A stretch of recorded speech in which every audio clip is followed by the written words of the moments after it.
Hey there guys, I am the Sixth Machine and welcome back to another Warhammer video. So some very exciting news from the Warhammer community today. It looks as though in the upcoming Warzone Caradon book, which is up for pre-order this weekend, we are getting a return to 40k of something which seems very akin to the old formations. Now I know, don't panic. I think we can all agree that throughout 7th edition, formations were, for the most part, something of a toxic addition to the game, bringing in some really quite game-breaking rules and mechanics, Space Marine battle companies and AdMech war convocations, I'm looking at you, for really no additional cost to your army. It made a lot of games quite unfun, and it was a massive amount of rules bloat and bookkeeping that really was quite unnecessary and time-consuming. But this new mechanic, the Armies of Renown system, which is coming in Warzone Caradon, seems at least to be a lot more of a balanced method, which allows you to bring a really unique thematic list and get some benefits for doing so in the form of some special rules, access to unique relics, stratagems, and occasionally psychic powers. But at the same time, also really restricting you to that theme and making it so that you really do have to go all in and double down with certain unit types or a certain army style. So they show off two different armies of renown today, the Death Guard Terminus Est Assault Force and the Adeptus Mechanicus Defense Cohort, and I'm going to break this article into two videos, one covering the Death Guard and the other covering the AdMech, because they do show a fair bit of content for each. So first up is the Terminus Est Assault Force, and this is themed around the Chosen of Nurgle himself, Typhus, and his preferred method of war. The article states that while he is happy to bring all of the vehicles and monstrous machines that the Death Guard have access to, he is very much more fond of bringing an unending, inexorable tide of infantry, and this is reflected in the rules for this army makeup, as you can see now. So as you can see, the restrictions really are quite prohibitive. You cannot bring any units with the vehicle keyword, and all units must be Death Guard, and if they're from a plague company, it must be the Harbingers. But in return for that, your Psychers can now generate powers from the new Festa discipline, and they also all get a brand new rule in the Outbreak Assault ability. What this allows you to do essentially is deep strike your bubonic Astartes units anywhere on the battlefield more than 9 inches from your enemy, so you can have a load of deep striking Plague Marines instead of walking them on from the table edges. This in a way counters the fact that you can't have things like rhinos, and it does add some mobility to a force that, because of the restrictions, will be almost completely made up of relatively slow moving infantry, Terminators, Plague Marines, Poxwalkers and Possessed will be what makes up the large majority of your army if you are running the Terminus Est Assault Force. To be honest, it's not the most stellar army rule, and I'm not sure overall it's worth taking this force for that ability alone. Giving up access to other vehicles and that kind of thing, I'm not entirely sure it's worth it. And it is also worth noting that these Armies of Renown have army-wide restrictions, not detachment restrictions. So you can't just try to cheese it by taking a Terminus Est Assault Force detachment and then bringing a load of vehicles in another battalion or patroller detachment.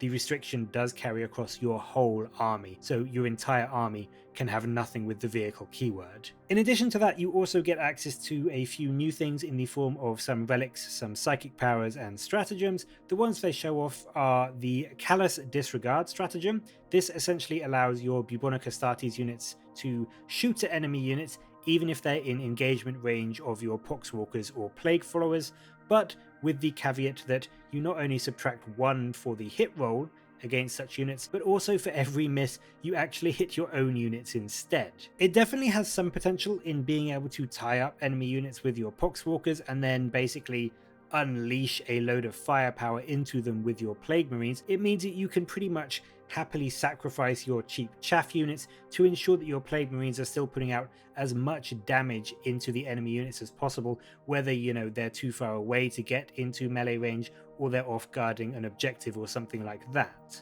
And it does mean that you can potentially kill a lot of a very scary enemy melee unit without them getting the chance to strike at your more valuable Plague Marines or Terminators, you can just chuck in some Poxwalkers into them, knowing that they are probably going to die, but at least while they're being held up, while the enemy unit is being held up, your Plague Marines can shoot into them and try and kill a couple of them before they chew through your Poxwalkers and start charging into your more valuable units. Up next, we get to see one of the new powers from the new Festa discipline, which as far as I can tell at the moment is only available to this particular Army of Renown. Whether each Army of Renown, which has Psychers at least, will get their own unique discipline, we will have to wait and see, but in my opinion it is always nice when Games Workshop adds some new options for players to take. The power we're shown today is one called Lung Rot, which is a malediction with a warp charge value of 7 and an 18-inch range.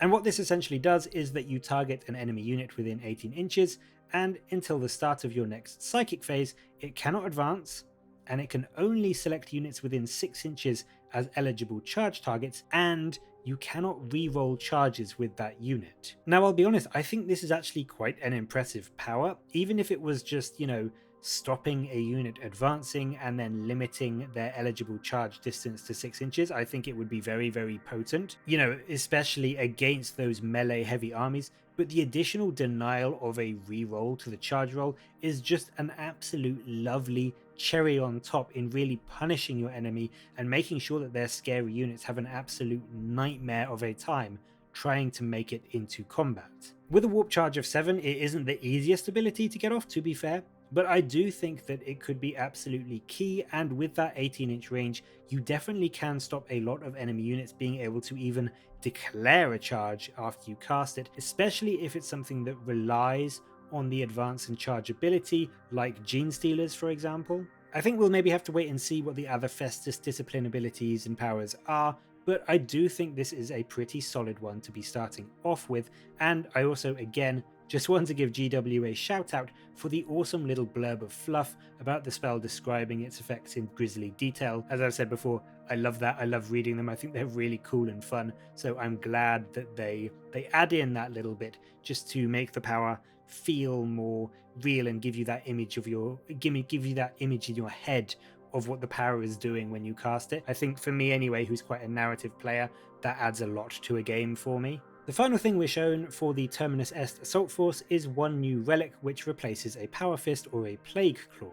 Rock Grip is not only a Plague Weapon Power Fist for those juicy reroll 1s to wound, but it also loses the innate -1 to hit which other Power Fists have, and possibly the biggest difference is that it bumps you up to a mighty strength ×3. What this means is that you will 99% of the time be hitting with a minimum of strength 12 with this weapon, so wounding a huge amount of enemies on 2s, and with those reroll 1s from the Plague Weapon ability means that almost all of those are going to be going through. With a -3 AP and a flat 2 damage, strength 12 does seem like a little bit of overkill for killing Primaris Marines, and I do worry that the 2 damage isn't quite scary enough against vehicles, where the strength 12 will obviously come in handy, but it does mean that against things like Custodes jet bikes, you will be wounding on 2s, rerolling 1s, and just 2 unsaved wounds will be killing a biker. So I do think this weapon is a tad niche, but it's still very potent overall, and against the right targets will do a huge amount of damage. So that's what they show off for the Terminus Est Assault Force. I do rather like it. It definitely fits the vibe of Typhus, and if you want to run a fluffy, themed Typhus list, this just gives you that extra little bit of incentive to do so, and rewards you for, doubling down on that specific playstyle. I do think that overall, from a competitive sense, the Outbreak Assault ability and these new relics and stratagems don't quite make up for the loss of things like bloat drones or plague burst crawlers or rhinos, but if you are just wanting to go all in with a specific list style that you think looks cool, it's nice that GW are recognizing that people do want to do that. So for narrative and theme games, I think this is a definite winner, but for matched play and in a tournament style setting, I'll be honest, I really can't see this getting much play overall. So that's it for the Terminus Est Assault Force. What do you think of it? I'll be back with another video shortly to look over the other Army of Renown they teased, which is the Adeptus Mechanicus Defense Cohort, but I would love to know if you will be bringing the Assault Force along to any of your games with the Death Guard? Do you think the rules and additional relics and stratagems make up for the really quite heavy restrictions imposed upon you? Or would you rather just bring a regular list with, access to vehicles and not being tied down to the Harbinger's Plague Company? Do let me know in the comments below, and as always, thank you very much for watching. Please do leave a like and subscribe for more Warhammer content from me. But until next time, I'll catch you later, guys.